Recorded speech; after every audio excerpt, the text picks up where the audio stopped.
Carlos Yulo of the Philippines has won an Olympic gold medal. Magkano na kaya ang cash incentives ni Yulo? Sa limpak-limpak na incentives para kay two-time Olympic gold medalist Carlos Yulo, mukhang mapapasabi ka talaga ng Kaloy, my friend.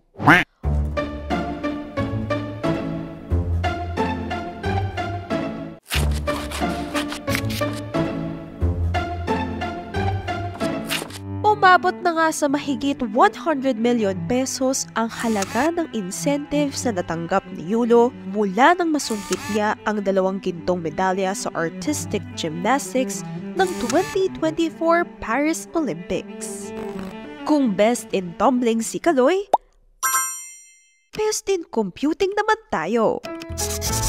Una sa listahan ng 20 million pesos mula sa PAGCOR, alinsunod sa mandato ng Republic Act 10699 on National Athletes and Coaches Benefits and Incentives Act.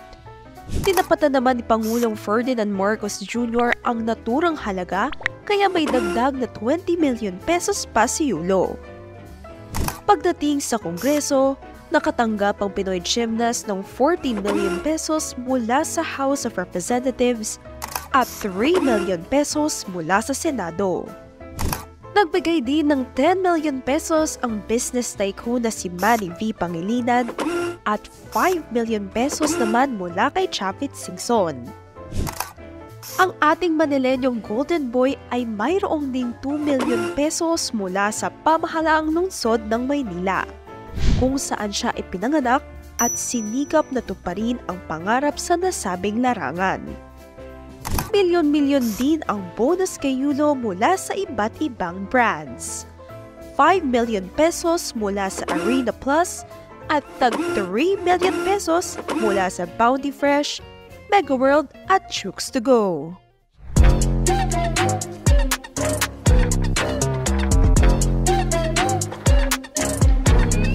Panalo rin si Yulo sa ibang pangmalakasang bonus gaya ng 3-bedroom condo unit sa Taguig mula sa Mega World na nagkakahalaga ng 32 million pesos. Toyota Land Cruiser Prado na nagkakahalaga ng 4.8 million pesos mula sa Toyota Motors Philippines. At isa pang brand new SUV mula sa Chery Auto Philippines. Mayroon ding 6 million pesos worth ng house and lot sa Nasugbu, Batangas si Yulo mula sa Century Properties. At isa pang bahay at lote sa Tagaytay mula mismo kay Bambol Tolentino, ang presidente ng Philippine Olympic Committee. Tiyak na mapapa-fly high din si Yulo dahil sa 150,000 mabuhay miles per year for life ng Philippine Airlines at 28 na libreng local at international flights hatid ng Cebu Pacific. Sagot din ng ilang food business ang cravings ni Kaloy at panghabang buhay ng libre yan. Narito rin ang ilan sa mga libreng produkto, serbisyo at maging negosyo para kay Yulo. At dahil hindi nahihilo, nalilito si Yulo sa kanyang routine, sagot din ng bandang Moonstar 88 ang wedding performance sa kanyang kasal. Marahil ang tanong ng karamihan ay kung mababawasan ba ang premyo ni Kaloy dahil sa buwis. Kaya nilinaw ng Bureau of Internal Revenue o BIR na lahat ng pera, property at maging regalo ng pribadong individual para kay Yulo ay tax-free. Kung susumahin, nasa 88 million pesos na ang cash incentives ni Yulo. Hindi pa kabilang dito ang undisclosed amount mula kay dating Senador Manny Pacquiao at ang halaga ng non-cash incentives na natanggap niya. Kahit nadagsa ang biyaya kay Yulo, para sa kanya ay bonus lamang ito.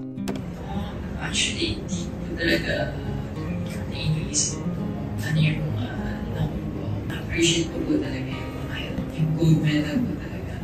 Gayunpaman, ano man ang nadadagdag sa insentibo ni Yulo, isa lamang ang sigaw ng sambayan ng Pilipino. Deserve mo yan, Kaloy!